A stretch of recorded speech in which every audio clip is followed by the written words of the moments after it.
friends. Today we are going to talk about one of the most famous artists of all time, Pablo Picasso.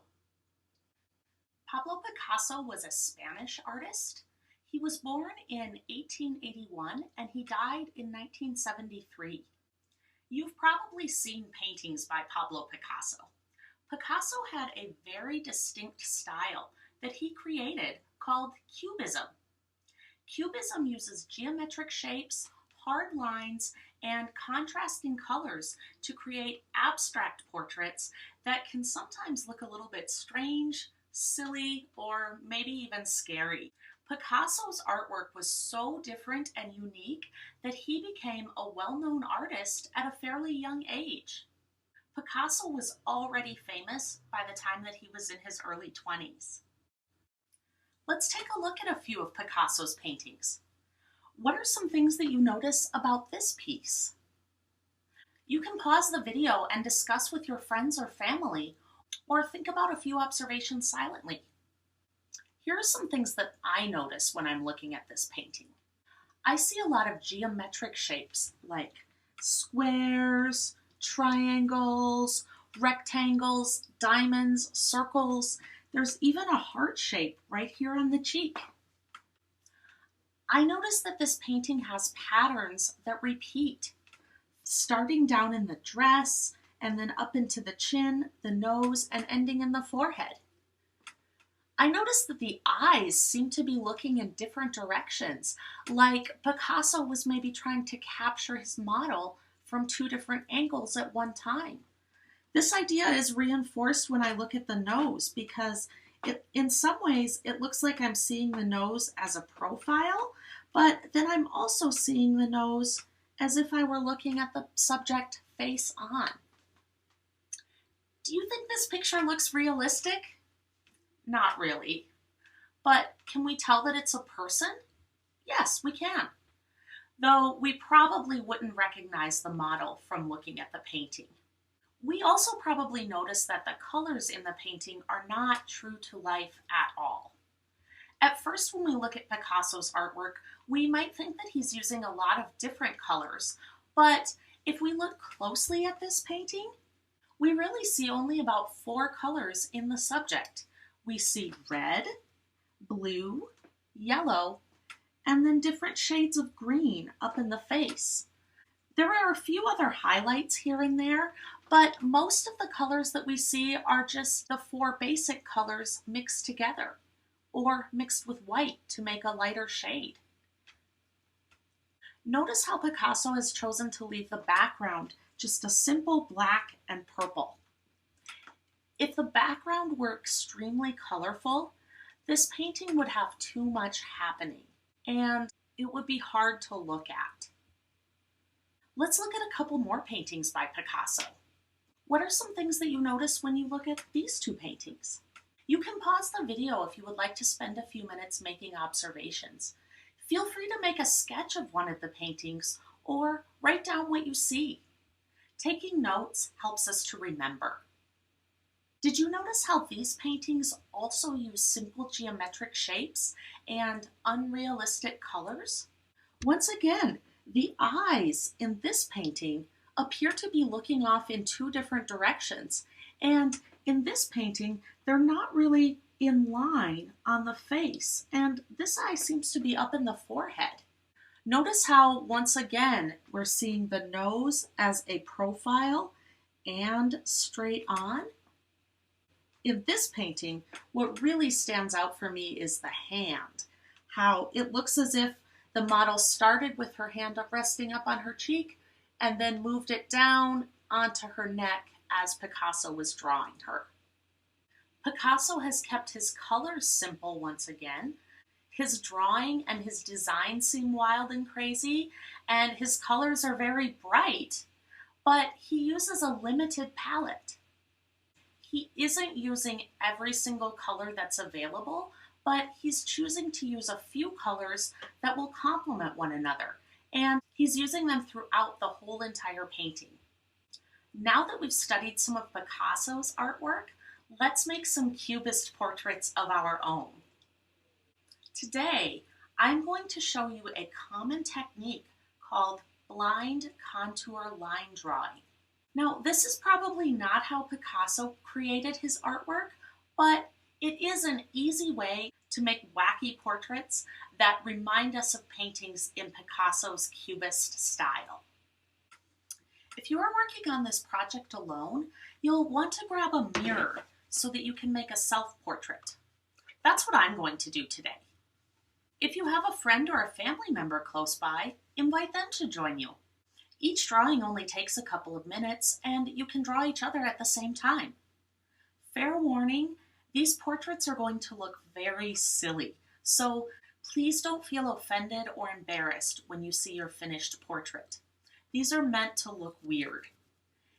In fact, if your finished portrait winds up looking too much like the person you were trying to draw, it might be an indication that you did something wrong.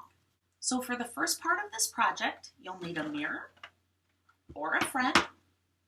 You'll need a black marker or crayon. I like to use a small or medium-sized Sharpie. And you'll also need a piece of paper. You'll want to put your paper on a tray or over a sheet of scrap paper because when you're drawing, you may go off the edge of your page. This project is one of the easiest ones that I teach, and pretty much any age can do it. If you can hold a crayon, you can follow these instructions. There are two things that you want to remember about blind contour line drawing. Number one, we don't look at our paper when we draw at all. This is different from most projects because usually when we draw, we want to be looking down at our drawing frequently to make sure that we're doing a good job. You don't need to wear a blindfold for this project, but you do need to be looking in your mirror or at the person that you are drawing for the entire time that you draw. Number two, blind contour line drawing means we are drawing one continuous line when we draw. After we put our marker to the paper, we don't pick our pen, not even one time, until we are completely finished with our drawing. We'll be drawing fast, so making your drawing won't take very long. When I teach this in school, we have a 2-minute time limit, so set a timer if you can, or count down in your head. We're going to use crayon or marker today because I don't want you to erase any of your lines. There are no mistakes in this project, so all of the lines that you draw will stay visible on your paper. After we make our initial drawing, I'll talk to you a little bit more about adding color. So here's how this is done. If you are working with a partner, you want to sit across from one another. Make sure there is enough room in front of you for your paper to fit comfortably. If you are making a self-portrait, sit in front of your mirror and position your paper just off to the side so that you can see into your mirror, but not so much on your paper. It's okay if you can see your paper a little bit from the corner of your eye, but you don't want to be looking directly at it when you draw. First, I'll run through an example, and then we will do a drawing together. If you don't have a partner, you can draw a portrait of me if you'd like. But watch me first, and then we'll make one together. Now, when I start my drawing, I usually start with a middle facial feature, like nose or eyes. Then I work my way out. Notice how I am not picking up my pen. I'm looking at myself in the mirror, not at my paper. I'm trying to draw fairly large so that I fill up my whole page. It's going to be much easier to color this drawing if my shapes are bigger. Since I'm not picking up my marker, some facial features like eyes, ears, nostrils might get drawn a couple of times. This is okay. Remember, these portraits are supposed to look a little strange. When it's time to draw the hair, try to avoid drawing your hair as a scribble or as individual strands. I'm just going to draw the outline of my hair as a larger shape for now. I could always add a few more details once my timer has stopped. It's been about 2 minutes now, so I will stop drawing.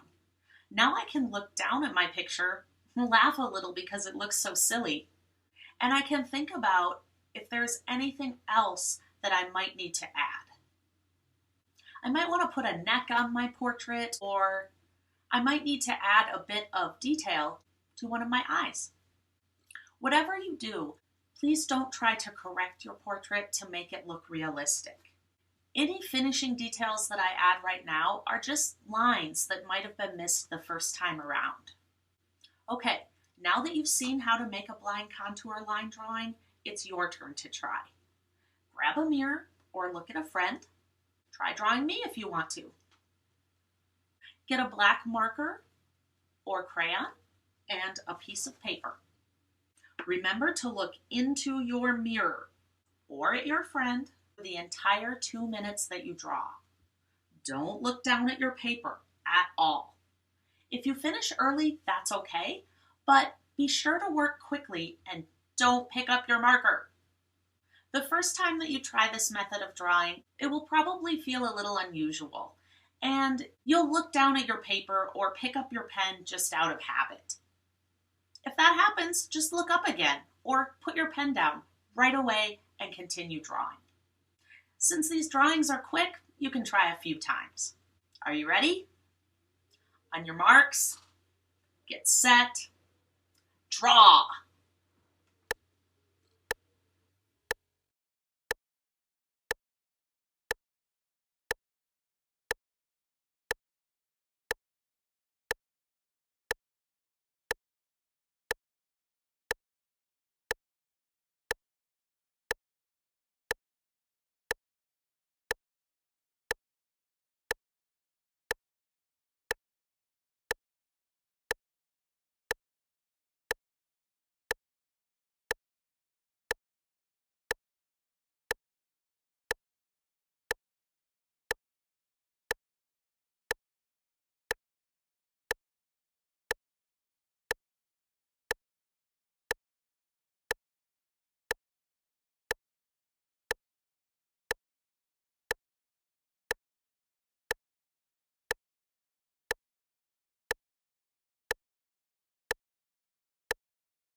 And stop.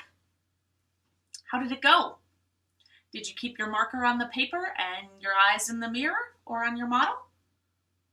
I hope your drawing looks as silly as mine. If you'd like to draw a few more, go ahead and do that now. Then come on back to the video when you have one that you would like to color. So what should we look for in deciding which drawing to color? We want to look for drawings that have big geometric shapes instead of smaller scribbly lines. Bigger areas in general are easier to color. Before you get started coloring, let's review Picasso's portraits one more time. Remember how Picasso chose just a few colors and then used them throughout his entire painting? He didn't use every single color in the box. Remember, he also kept his background simple so that his portraits could be colorful. When I am selecting my colors, I usually choose 3 or 4 similar colors, like green, blue, yellow, and then maybe something contrasting, like orange. If I have colored pencils, markers, and crayons, I could choose similar shades from all 3, and then use the advanced coloring techniques that I showed you in my first tutorial. Remember, we want to color marker first, then layer our other colors in patterns in colored pencil, then crayon. Sometimes I also like to use oil pastels for this project if I have them. If you're not sure how two colors will look together, you could do some experimenting on scrap paper before you color your Cubist portrait. Remember to use a combination of light pressure coloring, heavy pressure coloring, and repeating patterns to create a more interesting picture. I hope you've enjoyed this blind contour line drawing project. Over the last few years, I have had a ton of fun using this technique to create several portraits, but you can also use it to draw places, pets, events that are happening around you, even toothbrushes. The possibilities are literally endless with blind contour line. I want to leave you with one parting thought. When I'm selling artwork at festivals or teaching this lesson in the schools, I sometimes hear people say things about Pablo Picasso that are kind of mean. Adults especially will say things like, Picasso didn't know how to paint at all. When I hear this, it makes me feel kind of sad, and it tells me that the person that I'm talking to doesn't really know very much about Pablo Picasso. So I'm going to leave you with this side-by-side of two paintings that Pablo Picasso painted. The first one he painted when he was 15 years old. The last one he painted at age 90. Picasso lived a long life, and he was lucky to be able to make the kind of artwork that he wanted for over 60 years. This painting that Picasso painted at age 15, it's pretty good, right? Pretty realistic? Do you think that Pablo Picasso could have painted like this for his entire lifetime if he wanted to? Of course he could have. And he probably would have sold a lot of paintings and had a comfortable life. If your goal as an artist is to sell a lot of paintings, there are always people that will hire you to paint realistic portraits. But Pablo Picasso decided that he wanted to do something different, so he took a risk. He tried something new. A lot of people thought his Cubism style was kind of weird and they didn't understand it, but a lot of other people really liked it. Picasso was lucky because not every artist who takes a risk gets rewarded for their efforts.